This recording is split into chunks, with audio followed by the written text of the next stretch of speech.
Hey guys, today I'm bringing you 10 healthy habits that you can do every night. These habits are going to help you reduce stress, gain better sleep, and feel more rested in the morning. The first habit to implement is diminish blue light. Diminish blue light in your phone and on your laptop or any electronics. The way you would diminish blue light is basically by going into your settings, going into the display brightness, and clicking on the nighttime mode. You can adjust the lighting to be more yellow. I know it's not the prettiest and I know it doesn't look the best, but it does help so that your brain isn't tricked into thinking that it's daytime. So what happens when you're exposed to so much blue light, your brain automatically thinks that it is still daytime and it won't produce melatonin, and melatonin is a hormone that's super necessary for good sleep. It will diminish melatonin. If you diminish melatonin, you won't get good sleep. You'll have trouble falling asleep and you'll feel pretty tired in the mornings. Habit number 2 that I love to do is get off electronics an hour to 2 hours before bed. Getting off electronics an hour to 2 hours before bed will help you to relax and reduce some stress, because when you are looking into a screen, it does keep your brain alert and it keeps you thinking and processing a lot of information and data, and your brain needs time to just not do that. Allowing yourself to not be on electronics at a certain time will help you to produce good habits and it'll help you to sleep better. You also are getting less exposure to EMFs right before bed. EMFs do affect your stress levels, but they highly affect our sleep quality as well. So you want to reduce EMF exposure before bed so that you're getting the best quality sleep you can possibly get. Habit number 3, eat 3 to 4 hours before bed. Many people tend to eat an hour, 2 hours before bed, but the thing is, your body is still digesting, so it's not really ready to rest. It's still thinking it's still daytime, still thinking it's still time to produce some energy. So you want to make sure that you have enough time before you go to bed to be able to help your body relax and go into resting mode. When we digest, we are not in resting mode, we're actually in digestion mode. So going to bed a little hungry is okay. Usually we may be a little hungry 3 hours or 4 hours before bed, but that's actually good. When you train the body to do that, eventually you will get very used to doing that and it will not bother you. You will not feel a great hunger. If you do feel a lot of hunger before bed, I would suggest doing 3 hours before bed and seeing how that works for you. Everybody's body is different, and I really do believe in bio-individuality and that we're all different and we're all made differently. So we have to listen to our bodies. It's super, super important. Habit number 4 is plan the next day the night before. So plan your schedule the night before. Write down what you have to do.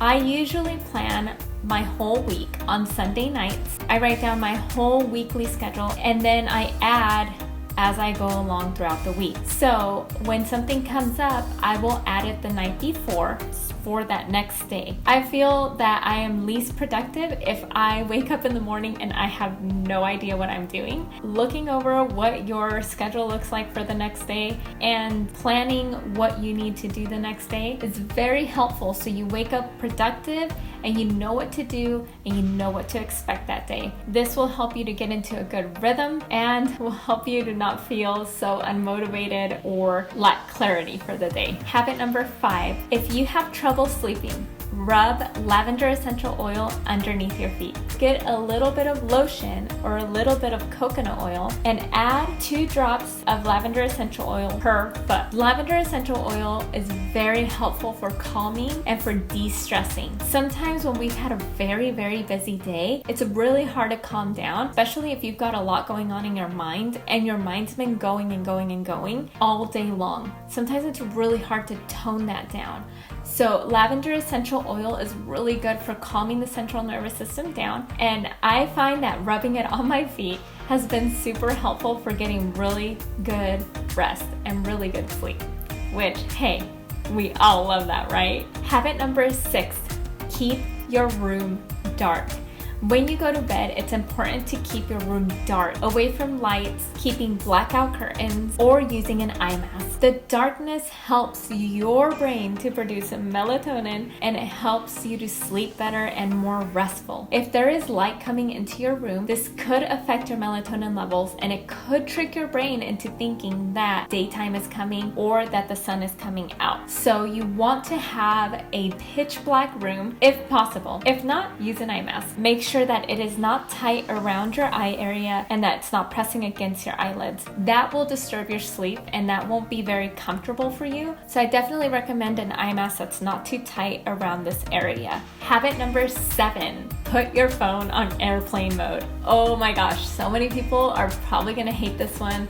If you hate this one, let me know. But I really think that putting your phone on airplane mode is super crucial. EMFs really disturb your sleep. So when you have your phone, especially when people have their phone right next to their head at nighttime, they are getting EMF exposure from their cell phone to their head all night. EMFs disturb sleep. So you want to make sure that you put that phone on airplane mode. Putting it on do not disturb does not stop EMFs from emitting from the phone. So I would highly encourage you to put it on airplane mode. Maybe if you have a landline and you want to give the phone number, your phone number to someone else, or you leave your phone outside of your room. You want to reduce as much EMF exposure during the night, especially when you sleep. During the nighttime, our cells and our body is heavily detoxing. That's the time when we are sleeping and we're resting, so our body that's the time when it takes advantage to heal, diminish inflammation, help the immune system to go up. That's the time when our immune system is the strongest to fight for our bodies. But EMFs can throw that off. It can throw our mitochondria off, which are the little small things inside of our cells. They're the little powerhouses of our cells, but they do so much more than just provide energy. They help heal the body and they signal to heal the body. So we can harm mitochondria by having constant EMF exposure. If you're constantly having EMF exposure during the day, I'd highly suggest getting an EMF necklace. It's a shielding necklace, but it helps your electrical field. From my understanding, you can go to qlink.com. I will link it on my description. It helps the EMFs to be converted to be used for your electrical biofield. Don't quote me on that. It's interesting, but I never really believed in these products. But when I started using this, I started feeling less stressed, less irritable, and my sleep got better. I really highly believe in these now. I would highly suggest getting something like this if you're constantly on your computer or if you're constantly on your phone. Now, this will not protect you from full EMFs fully. If you're constantly holding your phone or if your phone is up on your ear, it's not going to protect you in that way. It will protect you somewhat, but it's best to always take precautions when using wireless or anything that emits EMFs. And if you would like for me to do a video on EMFs, explaining more about EMFs, leave a comment below and tell me that you want to see that video. I'd be more than happy to do it for you. I think EMF protection is something we need to talk about and something we need to be really aware about because we live in a very technical world, and so we all use a lot of electronics and a lot of Wi-Fi, and we're constantly exposed to a lot of Wi-Fi around us. Habit number 8, keep your room cool. Sleeping in cooler temperatures will actually help you to sleep better. One thing I love to do is sleep with my window open. Sleeping with your window open helps to circulate the air in your home, so any toxic air will go out and it'll replenish with clean air. Our home has way dirtier air and more toxic air than outside. I have noticed a difference on how I feel sleeping with my window open. It's made such a huge difference. I do live in a newer home, so the paint and all the toxicity that off gases from my carpet to the paint, to any other materials, all that off-gassing is really toxic for our bodies. But I do notice a massive difference in mental clarity when I sleep with my window open. So sleeping with your window open is a really good idea. Now, for those of you who only have one story, Just be mindful about security and protection because you don't want to put yourself in danger. If you have a 2-story, it's really easy to keep your windows open upstairs. But if you have 1 story, I would just caution you just to be very mindful about that to protect yourself. Habit number 9, tidy up your home before bed. Tidying up a little bit before bed is very helpful so that in the morning you don't wake up with a complete mess around your home. I practice a 15-minute rule, and I take 15 minutes, I will clean and tidy up. For me, I like to wake up to a clean kitchen. So I make sure that I wash the dishes, I tidy up the kitchen, because to me, when I wake up, it feels really nice to have a nice clean kitchen to cook in or do whatever I have to do, and everything is available and I can use it in the morning. I will also go around the house and pick up things that I need to pick up. Now, I don't do this every single day. Sometimes I've had a very long day and I got very tired.